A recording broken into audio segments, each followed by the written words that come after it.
Hello बच्चों। आज हम लोग पढ़ेंगे कक्षा 8 की गणित का दूसरा अभ्यास। और उसमें भी अभ्यास रहेगा हमारा 2B। ठीक। इस अभ्यास में हम लोगों को पढ़ना है वर्गमूल के बारे में। किसके बारे में पढ़ना है? वर्गमूल के बारे में पढ़ना है। और वर्गमूल भी दो तरह से ज्ञात किया जाता है। एक तो आपकी विधि आ जाती है गुणनखंड विधि। कौन सी विधि? गुणनखंड विधि। और दूसरी विधि हम लोग पढ़ेंगे भाग विधि। गुणनखंड विधि में क्या किया जाता है कि आपके जो भी संख्या दी जाएगी उसके गुणनखंड किए जाते हैं।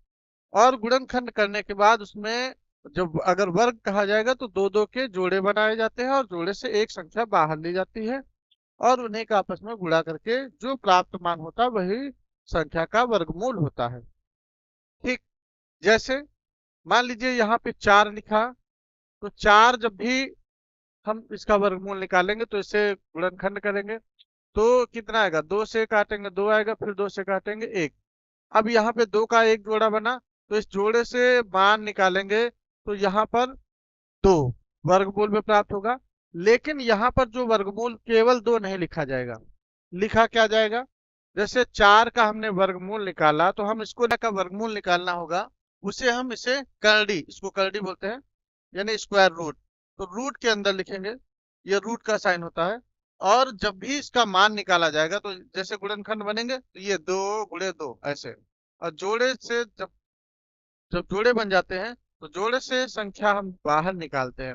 और जब बाहर निकालते हैं यहाँ पर प्लस और माइनस का चिन्ह लगाया जाता है। अब प्रश्न ये उठता है, यहाँ पर प्लस और माइनस क्यों लगाया जाता है? तो देखो, प्लस माइनस इसलिए लगाया जाता है कि यदि हम प्लस की 2 का वर्ग करें तो भी मान हमारा कितना प्राप्त होगा? 4 प्राप्त होता है। और माइनस का 2 लिखा है, इसका भी वर्ग करें तो भी प्राप्त होगा क्या? 4। तो इसीलिए किसी भी संख्या का जब वर्गमूल निकाला जाता है तो उसके आगे प्लस और माइनस का चिन्ह लगाया जाता है। प्लस माइनस का चिन्ह इसीलिए लगाया जाता है क्योंकि प्लस की संख्या का वर्ग करेंगे तब भी वही मान प्राप्त होगा, और माइनस की संख्या का वर्ग करेंगे तब भी मान वही प्राप्त होगा। आई बात समझ में?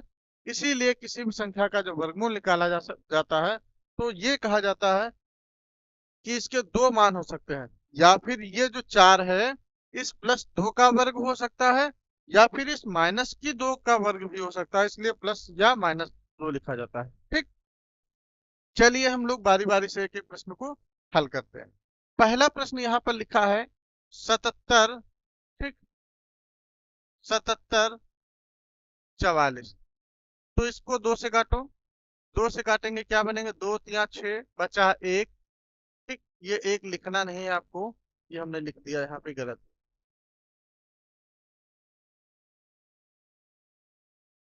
77 44। यहाँ 2 3 6 बचा 1, 2 6 16 बचा 1, 2 7 14, और फिर 2 दूना 4। फिर 2 से काटो।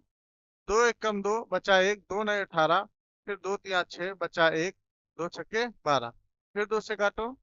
2 9 18 बचा 1, 2 छक्के 12 बचा 1, 2 अट्ठे 16। फिर 2 से काटो तो ये आएगा क्या? 2 4 को 8 बचा 1, 2 अट्ठे 16, फिर 2 4 को 8। फिर 2 से काटो। 2 दूना 4, 2 4 को 8, और ये 2 दूना 4। फिर 2 से काटेंगे। 2 1 कम 2, 2 दूना 4, 2 1 कम 2। अब ये 11 से कटेगा, और जब 11 से कटेगा 11 1 कम 11, 11 1 कम 11। ठीक। ये यानी 11 आएगा यहाँ पे। फिर 11 से काटेंगे तो ये आ जाएगा 1। अब ये निकालना था 77 44। ठीक।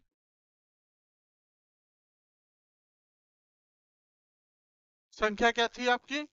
संख्या थी 77 44 का वर्गमूल। तो 77 44 का वर्गमूल बराबर इसके गुणनखंड किए। क्या गुणनखंड प्राप्त हुए? तो 2 कितनी बार आया? 1 2 3 4 5 6 बार 2 आया। 1 2 3 4 5 6 7, और 11 कितनी बार आया? 2 बार। तो क्या लिखेंगे? 11 गुणे 11। अब इसके बाद क्या करेंगे, दो दो के जोड़े बनाएंगे। बनाओ जोड़े, एक जोड़ा, ये दूसरा जोड़ा, ये तीसरा जोड़ा और ये 11 का एक जोड़ा। ठीक, तो जोड़े से एक एक संख्या बाहर निकालो। 2 आया, इधर गुणा में 2, फिर ये 2 और ये 11। ठीक, और ब्रैकेट से बंद कर देंगे। ठीक, और यहाँ पे प्लस माइनस का चिन्ह जरूर लगा देंगे। तो प्लस माइनस, हल करो इनको, 2 दूना 4 दूना 8 और 8 का 11 से गुणा 88। तो यही आपका प्लस माइनस 88 जो प्राप्त होगा, यही किसका वर्गमूल होगा, 77 44 का। आई बात समझ में। इसी तरह से आप किसी भी संख्या का वर्गमूल ज्ञात कर सकते हैं, चाहे वो कितनी भी बड़ी संख्या क्यों ना हो। अगला सवाल जैसे लिखा है 11 66 4। ठीक, 11 66 4 और ये कहा गया है इसका वर्गमूल बताइए। निकालने का तरीका आपका वही रहेगा गुणनखंड विधि से, जैसे हमने इसको काटा था पहले संख्या को।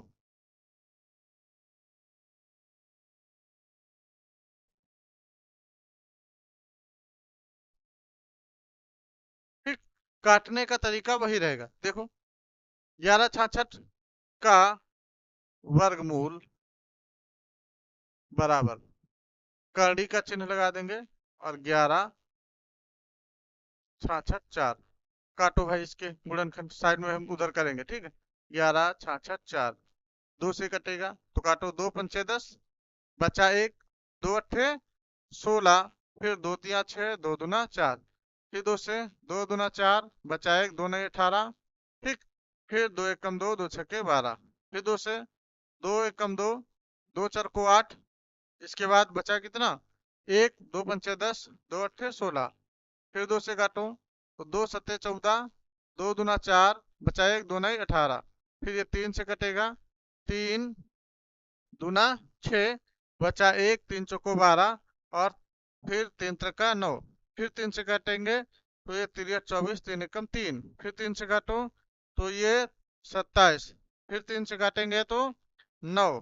ठीक, अब इसके बाद यहाँ पे 9 को 3 से काटो तो 9 को 3 से काटेंगे 3, फिर 3 से काटेंगे तो 1 आ जाएगा।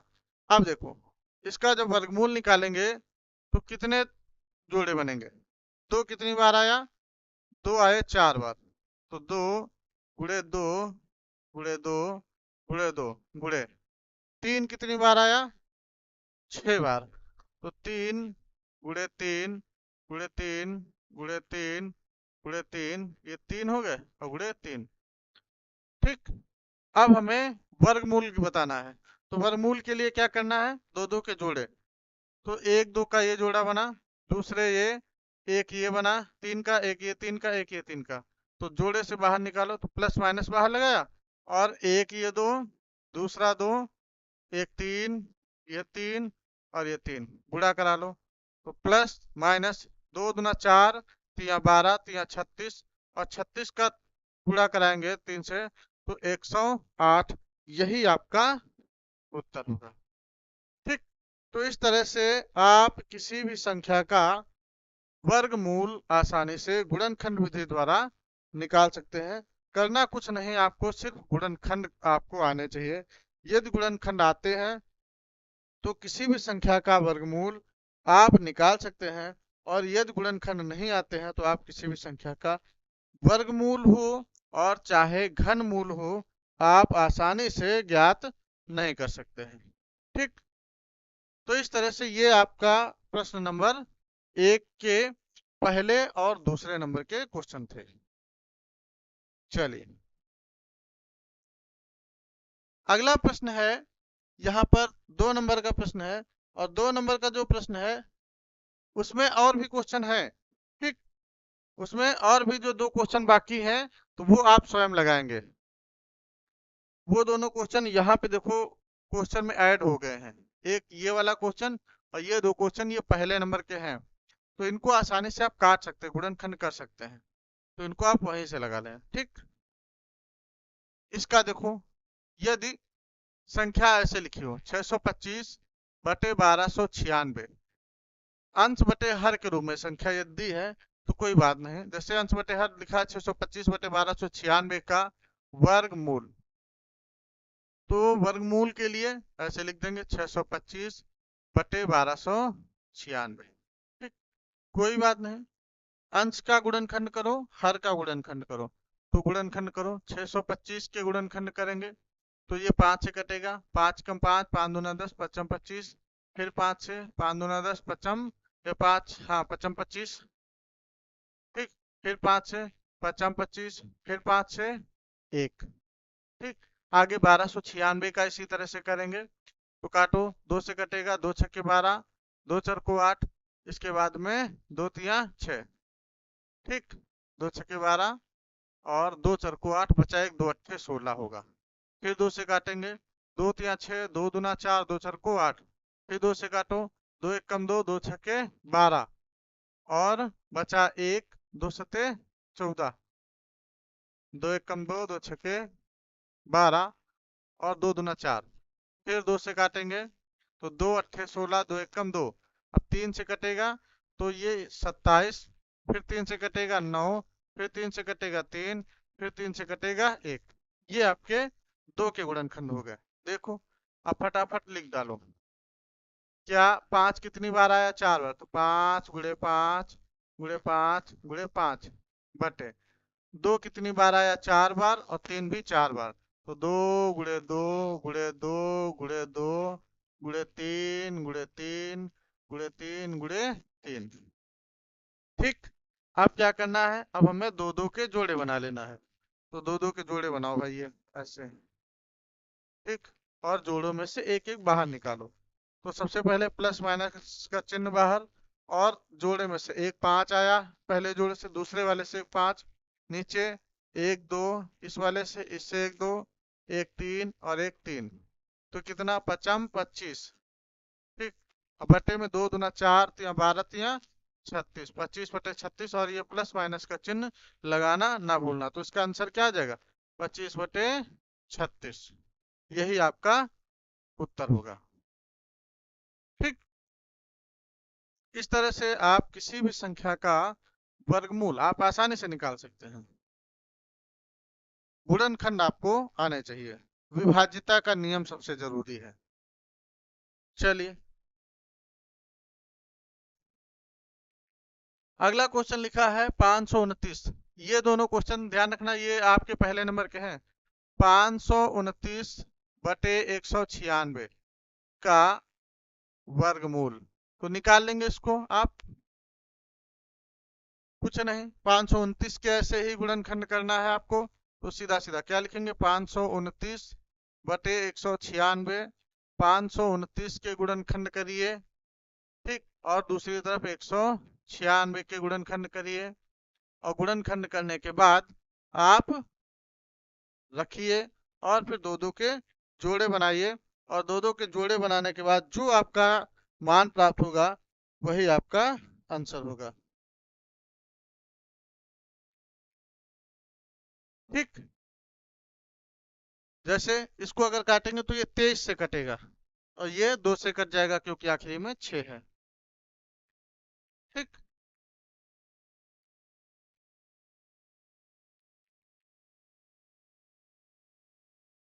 अगला सवाल, इसके बाद अगला जो सवाल है क्वेश्चन पेपर में, कॉपी में, वो है 4 सही। ठीक, अगला सवाल है 4 सही 29 बटे 49। ये सवाल है 4 सही 29 बटे 49, ये आपका तीसरा नंबर प्रश्न है इसका। ठीक, तो अगर इस तरह से प्रश्न कभी भी आए मिश्र भिन्न के रूप में, तो इसको पहले साधारण भिन्न में बदलेंगे। साधारण भिन्न में बदलने का तरीका क्या है? हर का अंश की संख्या से गुणा, और जितना गुणनफल है उसको अंश वाले जो अंश में जो संख्या रखी होगी उसमें जोड़ देंगे। तो 49 का 4 से गुणा, तो 49 का 4 से गुणा कराओ, तो 4 9 36 के 6, हासिल आए 3, और 4 चको 16, 3 19। ठीक, 196, और अंश इसी में जोड़ दो, तो जैसे जोड़ेंगे तो यह आ जाएगा 225। तो ये बनेगा क्या? 225 बटे 49। ठीक, अब इसका वर्गमूल बताना है तो कोई बात नहीं, बता दो। का वर्गमूल, ठीक, बराबर में क्या आएगा? अंडर रूट 225 बटे 49। ठीक, गुणनखंड करो भाई। तो 225 के गुणनखंड, ये किससे कटेगा? सबसे पहले 3 से कटेगा। क्या आएगा? 3 7 21, और बचा एक, 53 15। फिर 3 से कटेगा तो ये 3 दूना 6, 53 15, फिर 5 6, बचा 25, फिर 5 6 1। ठीक, और इसी तरह 49 के तो सीधे सीधे 7 गुणे 7। तो क्या आएगा? इसको हम क्या लिख सकते हैं? 3 गुणे 3 गुणे 5 गुणे 5 बटे 7 गुणे 7। तो दो दो के जोड़े, एक ऊपर 3, 5 एक निकलेगा, नीचे 7, चिन्ह बाहर प्लस माइनस का। जैसे ही वर्गमूल का चिन्ह हटेगा, प्लस माइनस का चिन्ह जरूर जोड़ देना। तो ये क्या आएगा? 5 या 15 बटे 7 प्लस माइनस। अब देखो, जो प्रश्न था वो सही मिश्र भिन्न के रूप में था, तो आंसर भी हमें मिश्र भिन्न के रूप में ही लिखना है। ठीक, तो मिश्र भिन्न के रूप में बदलो इसको। तो कैसे बदलते हैं? इसको हम भाग देंगे। ठीक, इसको भाग देंगे तो 7 से भाग दो, तो 7 दूना 14, बचा 1। जो शेषफल होता है उसको हमेशा कहाँ लिखा जाता है? शेषफल को हमेशा ऊपर लिखा जाता है। जिससे भाग दिया जाता है उसको नीचे, जो भागफल आता है वो आगे लिखा जाता है, और प्लस माइनस का चिन्ह लगा देंगे। यही आपका उत्तर होगा। ठीक, आया समझ में? हाँ, चलिए अगले प्रश्न की ओर चलते हैं। अगला हमारा जो प्रश्न लिखा है वो लिखा है चौथा नंबर। चौथा नंबर जो प्रश्न लिखा है वो लिखा है 23 सही 26 बटे 121। ठीक, 23 सही 26 बटे 121। कोई बात नहीं, इसमें भी वैसे ही किया जाएगा। क्या?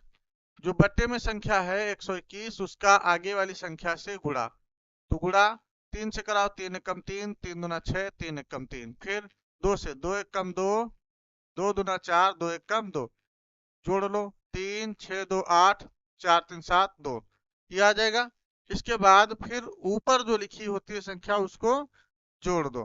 तो जोड़ो, 6 3 9, 8 2 10 का 0, हासिल आया 1, और ये 7 और हासिल 1 मिला के 8, और ये 2 था, ये 2, 2800 ये आया, 2809 बटे 121। ठीक, अब इसका निकालना है वर्गमूल। तो लिख देंगे का वर्गमूल। तो वर्गमूल इसका बराबर में क्या हो जाएगा? करड़ी का चिन्ह लग जाएगा, यानी स्क्वायर रूट 2809 बटे 121। इसको तो अब आप आसानी से निकाल सकते हैं। ठीक, जैसे ही मान प्राप्त हो जाएगा तो उसको साधारण जो भिन्न में प्राप्त होगा मान, साधारण भिन्न को मिश्र भिन्न में बदलना हमने बताया है। ठीक, आखिरी वाला जो सवाल लिखा है वो भी ऐसे लिखा है 75 सही 46 बटा 121। कोई बात नहीं, इसका भी आगे वाली संख्या से गुणा, ऊपर वाला जोड़ देंगे। तो इस तरह से एक भिन्न हमारी अंश बटे हर के रूप में साधारण भिन्न प्राप्त हो जाएगी। और जैसे साधारण भिन्न प्राप्त हो जाएगी वैसे ही फिर प्रश्नों को आप गुणनखंड विधि से हल कर लेंगे। ठीक, तो इस तरह से 2 नंबर के प्रश्न, जो प्रश्न बाकी 2 बच रहे हैं वो आप स्वयं लगाएंगे। हम अब अगले प्रश्न की ओर चलते हैं। चलिए, तीसरा प्रश्न हमारा है, कह रहा एक बाग में आम के 2304 पेड़ हैं। कोई बाग है, उस बाग में कुल कितने पेड़ हैं? 2304, यानी 2304 पेड़ हैं। प्रत्येक पंक्ति में उतने ही पेड़ हैं जितने की बाग में पंक्तियां हैं। बाग में कुल कितनी पंक्तियां हैं?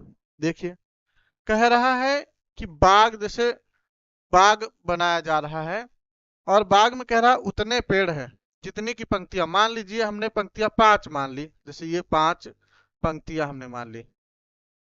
ठीक, अब ये कह रहा है कि हर बाग में उतने ही पेड़ हैं जितनी की पंक्तियां हैं। तो यदि 5 पेड़ हैं तो इसमें पंक्तियां भी कितनी हैं? 5 हैं। और हर पंक्ति में 5-5 पेड़ है। ठीक, हर पंक्ति में 5-5 पेड़ है। तो कह रहा है कि बताइए पंक्तियां कुल कितने हैं। ठीक, तो जैसे आपसे कुल पंक्तियां कहा गया है, तो हम मान लेंगे, माना बाग में कुल पंक्ति। ठीक, कुल पंक्ति बराबर कितना, एक संख्या मान ली हमने यक्स। ठीक, अब अगर यक्स हमने पंक्ति मानी है, तो क्वेश्चन में ये कहा गया है कि जितनी पंक्तियां हैं उतने ही हर पंक्ति में पेड़ हैं। जैसे यहाँ पे हमने 5 पंक्तियां बनाई थी, तो हर पंक्ति में 5 ही 5 पेड़ लगे हैं। ये एक पेड़ यहाँ है, तो दूसरा पेड़ यहाँ है, तीसरा ये, चौथा ये, पांचवा ये। ठीक, तो यदि यक्स हमने पंक्तियां मानी है, तो प्रत्येक पंक्ति में पेड़ भी तो यक्स होगा। तो प्रत्येक पंक्ति में पेड़ बराबर वो कितना हो जाएगा, वो भी यक्स हो जाएगा। ठीक, अब यदि हमें ये कहे हम इसमें कुल कितने पेड़ हैं, जितनी पंक्तियां थी उतने ही पेड़ थे, तो हमने 5 पंक्तियां मानी थी और 5 ही पेड़ माने, तो कुल पेड़ कितने निकल के आए, 25 निकल के आएंगे। कैसे, पंक्ति का प्रत्येक पंक्ति में पेड़ से पेड़ों की संख्या से गुणा करा दी। देखो 1 2 3 4 5 6 7 8 9 10 11 12 13 14 15 16 17 18 19 20 21 22 23 24 25 निकले 25 पेड़। ठीक, तो वैसे ही जितनी पंक्ति हो और प्रत्येक जितने पंक्ति में पेड़ हो उनका आपस में गुणा करा दो। तो गुणा कराएंगे तो यहाँ क्या है, आप प्रश्नानुसार चलो। तो प्रश्न क्या कहता है, प्रश्न ये कहता है कि कुल पेड़ बाग में कितने हैं, कुल पेड़ हैं 2304।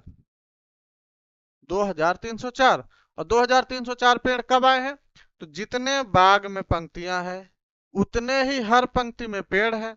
तो आपस में इनका गुणा कराएं तो ये आ जाना चाहिए 2304। इधर देखो, यक्स का यक्स से गुणा यक्स की घात 2 होगा। कक्षा 7 में पढ़ चुके हैं, गुणा में घातें जुड़ती हैं कब, जब आधार बराबर हो। तो बराबर में आ जाएगा क्या, 2304। घात 2 एक तरफ से हटाते हैं तो दूसरी तरफ अंडर रूट का चिन्ह लगता है। ये अब जब अंडर रूट का चिन्ह लग गया तो इसका मतलब हमें इसका वर्गमूल निकालना है। फटाक से निकाल दो वर्गमूल। तो 2304 के क्या करने, गुणनखंड करो। 2 1 कम 2 बचा 1, 2 1 कम 2 बचा 1, 2 पंचे 10 और 2 दूना 4, फिर 2 से काटो, 2 पंचे 10 बचा 1, 2 सत्ते 14। ठीक, फिर बचा 1, 2 छक्के 12, फिर 2 से, 2 दूना 4, 2 अट्ठे 16, है ना, और फिर बचा 1, 2 अट्ठे 16, फिर 2 से, 2 1 कम 2, 2 4 को 8, 2 4 को 8, फिर 2 से, 2 सत्ते 14, 2 दूना 4, फिर 2 से, ये 36, फिर 2 से 18, है ना, फिर 2 से 9, फिर 3 से 3 आ जाएगा, फिर 3 से काटेंगे 1 आएगा। ठीक, तो इसके गुणनखंड क्या बने, तो इसके गुणनखंड ये 2304 के हम यहाँ लिख रहे हैं, तो ये बने x बराबर,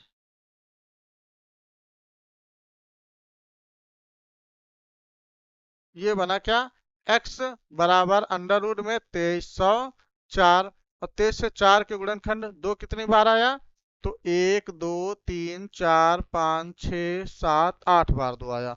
तो लिखो 8 बार 2, 1 2 3 4 5 6 7 8, 8 बार 2 हो गया। 3 कितनी बार आया है, 2 बार, गुड़े आगे 3 और गुड़े 3। अब क्या करना, जोड़े बनाने हैं, तो जोड़े बनाओ। तो एक ये जोड़ा, एक ये और एक ये और एक ये 3 का, हर जोड़े से एक एक संख्या निकालो बाहर।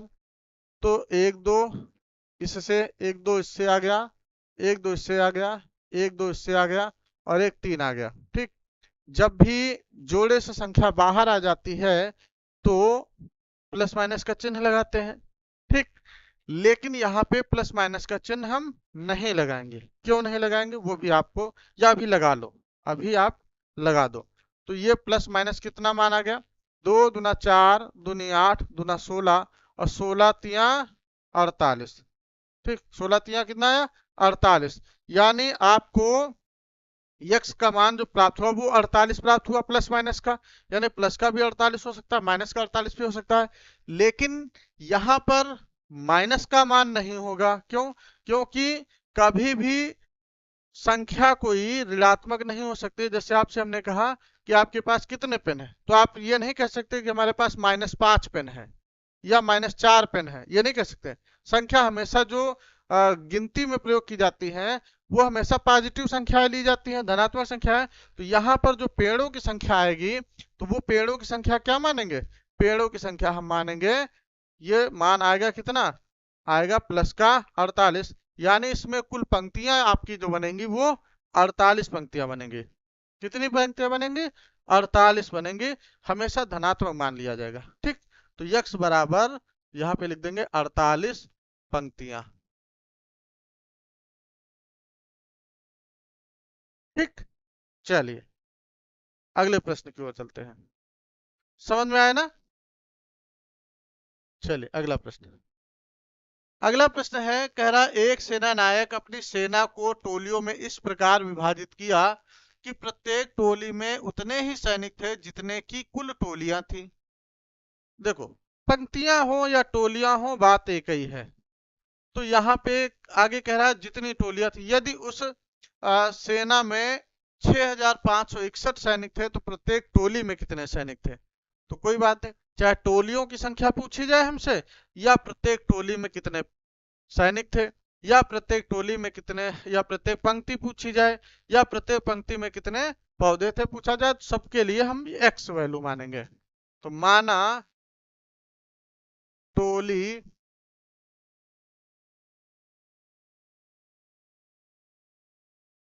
माना टोली में सैनिक। ठीक, माना टोली में सैनिक बराबर कितना? एक्स। तो जब एक टोली में सैनिक यक्स हैं तो टोलियां कुल कितनी बनेंगी? टोलियां जो बनेंगी वो भी आपकी कितनी बनेंगी? एक्स। ठीक, अब प्रश्न के अनुसार आ जाओ। प्रश्न के अनुसार प्रश्न क्या कहता है? प्रश्न ये कहता है कि कुल जो सैनिक है, कुल सैनिक है वो है 6561। ठीक, 6561। तो यदि 6561 सैनिक है तो इसका मतलब ये यक्स टोलियां थी और हर टोली में एक्स सैनिक थे। यक्स टोलियां थी, हर टोली में यक्स सैनिक थे, तो कुल सैनिक निकलेंगे 6561। अब बस पूरा कराओ भाई सबका। तो ये आएगा क्या? एक्स स्क्वायर बराबर 6561। इधर से घात 2 हटाएंगे तो दूसरी तरफ स्क्वायर रूट का चिन्ह लग जाएगा। अब इसका हमें वर्गमूल निकालना है। तो निकालो भाई 6561 का वर्गमूल। तो 6561 का अगर हम वर्गमूल निकालेंगे तो क्या प्राप्त होगा हमें वर्गमूल? करो गुणनखंड भाई। किससे कटेगा? देखो 3 से कटेगा क्या? 6 1 7 7 5 12 12 6 18, 3 से कट जाएगा। तो 3 से काटो, 3 दूना 6, 3 एकम 3 और बचा 2। ठीक, 3 8 24, फिर बचा 2, 3 7 21, फिर 2 से 3 7 21 और इधर फिर 8, 3 दूना 6। ठीक, बचा 2, 3 9 27, फिर 3 से 3 दूना 6, 3 चौको 12 और 3 त्रिक का 9, फिर 3 से 3 8 24, 3 एकम 3, फिर 3 से 27 ये आ जाएगा, फिर 3 से ये 9 आ जाएगा, फिर 3 से 3 आ जाएगा, फिर 3 से 1। ठीक, ये 3 के कितने गुणन, कितने 3 आए? 1 2 3 4 5 6 7 8, 8 बार 3 आया। तो लिखो 8 बार भाई। 3 3 3 3 3 3, 8 बार हो गए। अब इनका सबका जोड़ा बनाओ, दो दो का। तो दो दो के जोड़े बने कितने? 4। यानी हम 3 बार 4 बाहर निकाल लेंगे। ठीक, यक्स बराबर, और ये यक्स बराबर क्या आ जाएगा? 3 त्रिक का 9, त्रिक 27 तिया 81। अब ये जो मान आपका प्राप्त होगा यानी +-81 आएगा। आएगा क्या? +-81। लेकिन सैनिकों की संख्या कभी भी ऋणात्मक नहीं ली जाएगी।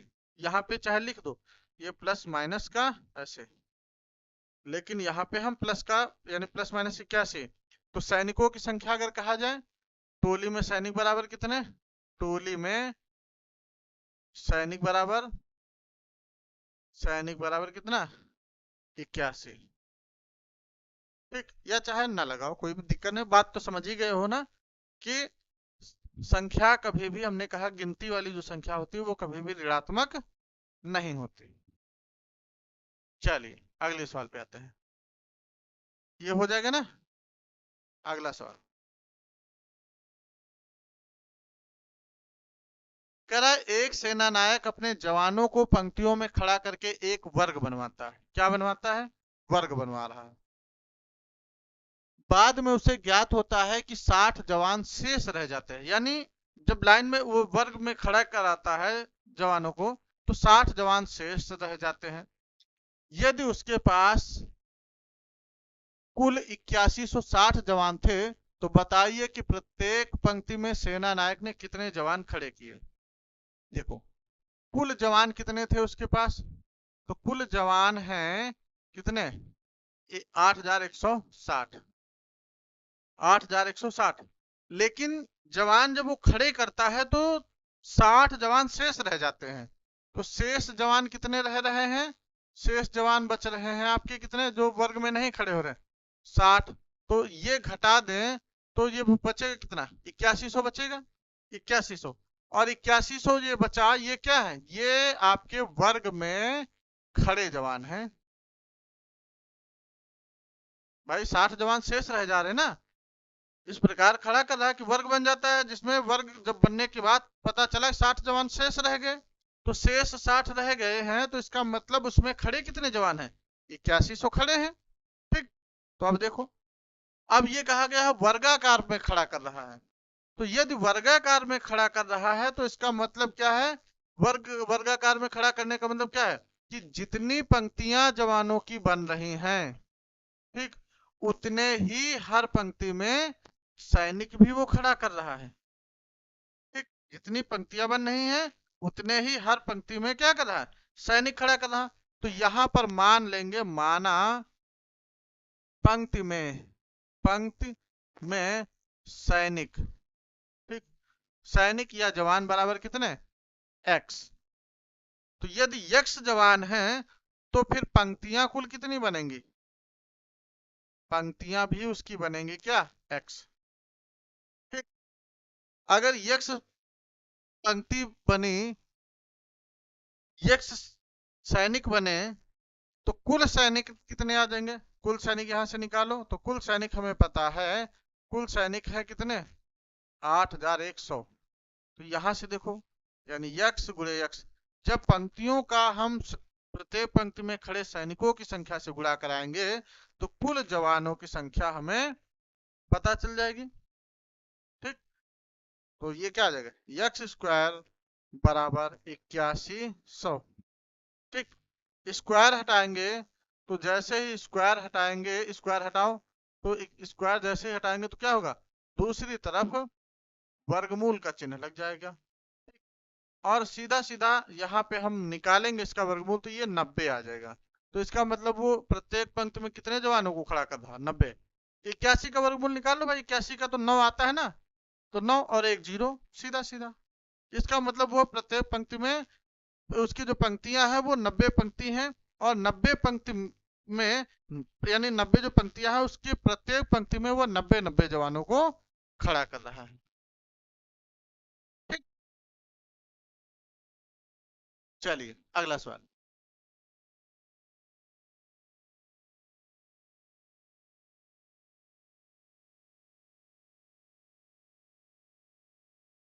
अगला सवाल है, कह रहा है वह छोटी से छोटी संख्या ज्ञात कीजिए जिससे 1890 में गुणा करने पर गुणनफल पूर्ण वर्ग हो जाए।